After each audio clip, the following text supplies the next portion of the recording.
when you Google it, it's going to say it's an antipsychotic. Well, it is at a much different dose, but at a very low dose, it's for nausea. So it shouldn't have any effect on how you think or anything like that. But let's try that. We'll take it for a few days after the treatments, and see if that doesn't keep the nausea away. Olanzapine. I'll write this down on your. Okay, thank you. You know, I'm having to learn a new vocabulary. I don't know how to pronounce all these words.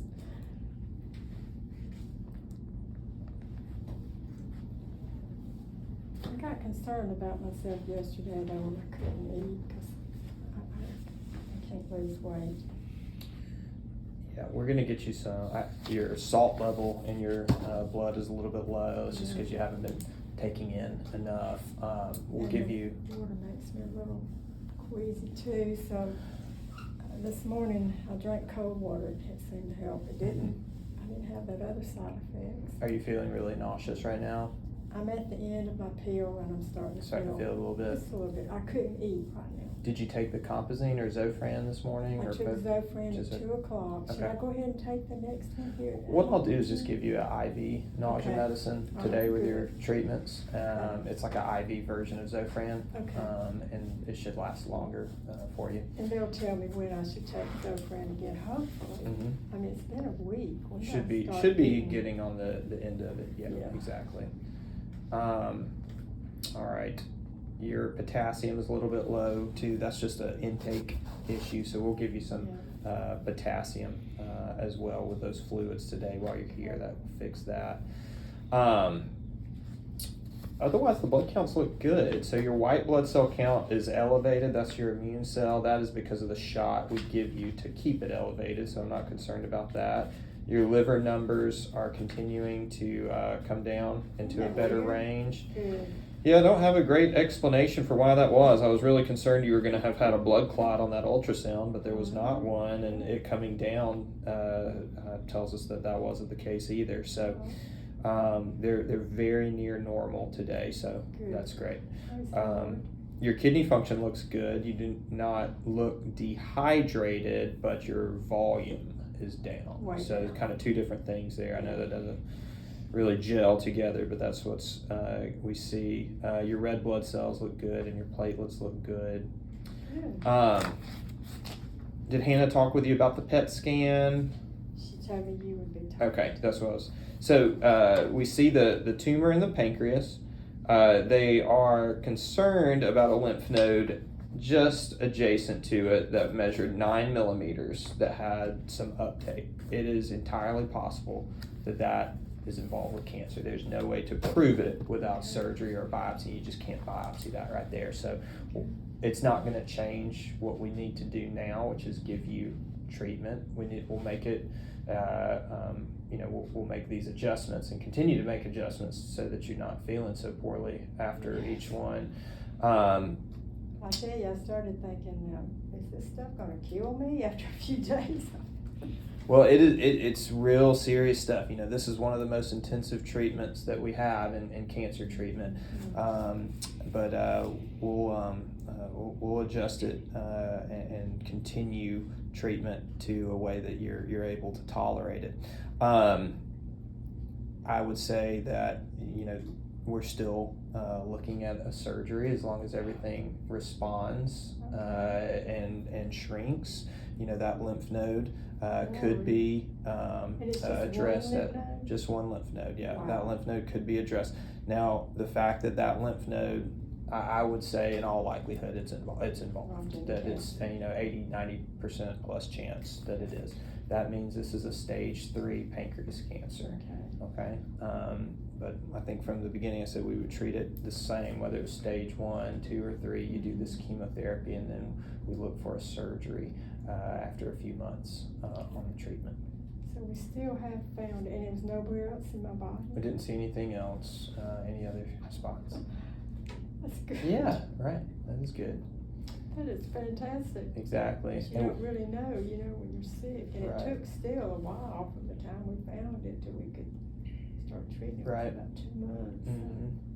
And thankful. we will be following the tumor marker, that CA19-9. We'll be hopeful that we see it going down in the coming months, and that'll be indicative of a response. Yeah, we'll do that about once a month with that tumor marker. Yeah. It really did. Well, good. Her name is Teresa down there. Uh-huh. I don't know if you know these nurses. Mm-hmm. Yeah, I do. She was wonderful. Mm-hmm. I really liked her. Well, good. Good. So today I'm going to give you the fluids. The Kytril is the nausea medicine, and the potassium, we're going to call in that Pepsid medicine, and try to get you feeling better, because I can see you being a little shaky. I can tell you haven't had much intake in a few days.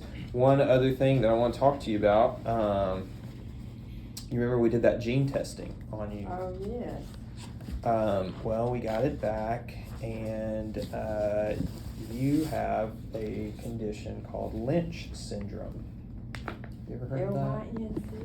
That's it, yeah. That is the most common hereditary condition that puts people at risk of colon cancer, but it carries a pancreas cancer risk too. Oh. So I would say this is definitely associated with that. Yeah, exactly. So should my sisters get this too? They should, and your children should too. Okay, Lynch, L-Y-N-C, Lynch syndrome? Lynch syndrome. Mm-hmm. And it came from either mom or dad. It would have been my mama. Did she have? She didn't have pancreatic, but she had breast, and it got went everywhere after that. But Yeah, she had probably. it in her lungs. She had it in her lungs when she was, probably 30 years. Well, she's been dead a while before she died. David was 5 when she had that, so Yes. that would have been 92-ish. Yeah. Did your mom's side have cancer otherwise? Any of her Yes, siblings? Her sisters, two of her sisters had cancer and died from it. Mhm. Yeah. I can't remember where they all were, and her mama. So Well, yeah, I I've never agree with had you. It I've seems. never had a colonoscopy now. And it carries a colon cancer risk. That's the highest risk, but it carries breast and pancreas cancer risk too. So I would advise anybody on your kind of mother's side of the family, just let them know that you tested positive for this. Not to put a lot of work on you, I don't mean you have to go call a phone tree today or something like that, but it is something that you can at least let your siblings and your kids know, and they'll be tested. Exactly, and what we'll do if they were to test positive, they'll need higher frequency screening for that. And with you having had pancreas cancer, I would recommend, if your children test positive, they actually get screening MRIs starting around age 45 for the pancreas.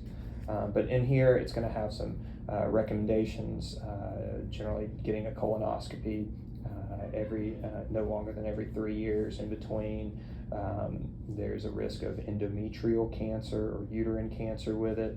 And so there's a recommendation to have close gynecology follow-up for women with the condition to look for any signs of that.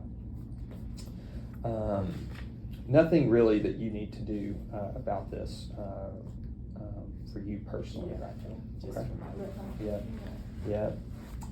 Sometimes with this, with that condition, with Lynch syndrome, if the cancer came from that, it can be associated with something called microsatellite instability in the tumor. So we'll look for that to see if any other options in the future might be useful for the pancreas cancer if we need it, like immunotherapy or things like that. Sometimes that opens up with it. Immunotherapy is very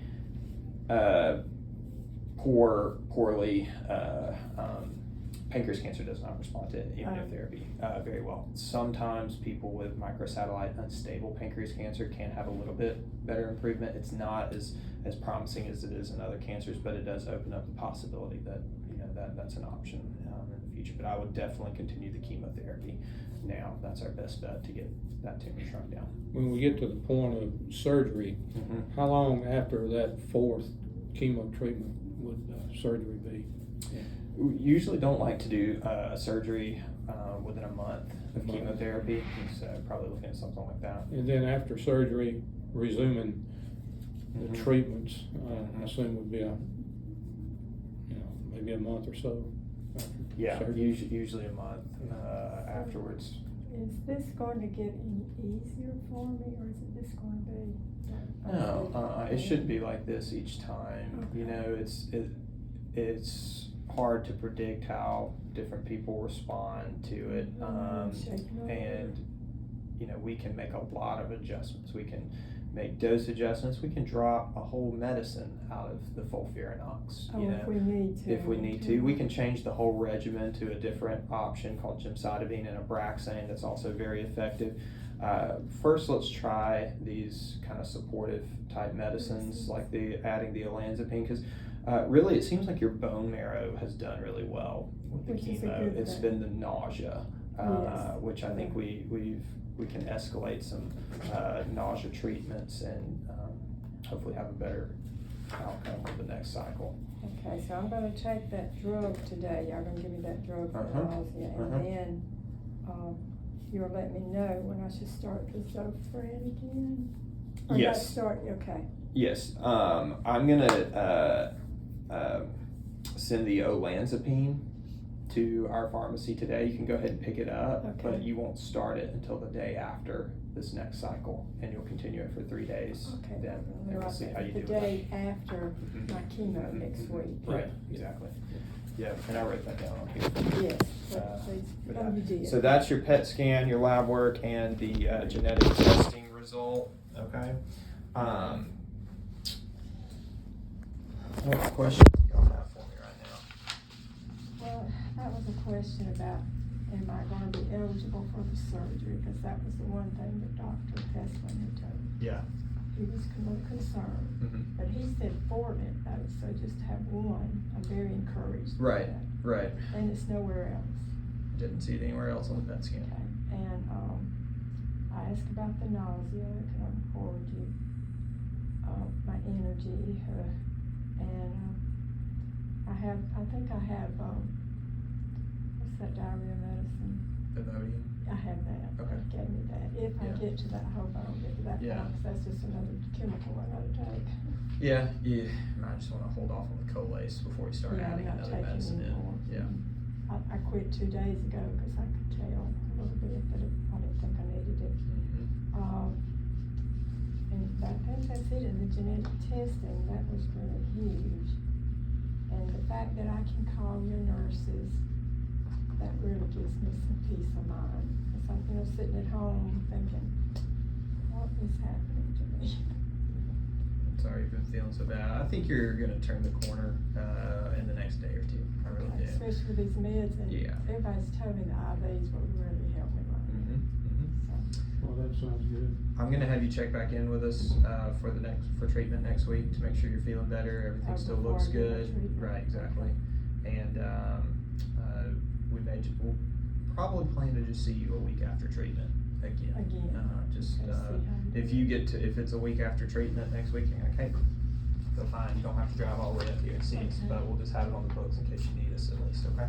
Thank you so All right. much. Hope you feel better soon. We got something here for you, Dr. Reynolds. Oh, y'all didn't need to do My, that. That's it from Sarah. sweet daughter-in-law Sarah wanted to pass that along to you, and the nurse practitioner Hannah that Sure. was I'll get it to here you. that saw us last Thursday. She Yeah. was marvelous. If I can, all right. Well, thank you guys. Hope you feel better real soon, okay? Well, Yes, sir. I'm trusting you Yes, ma'am. and the Lord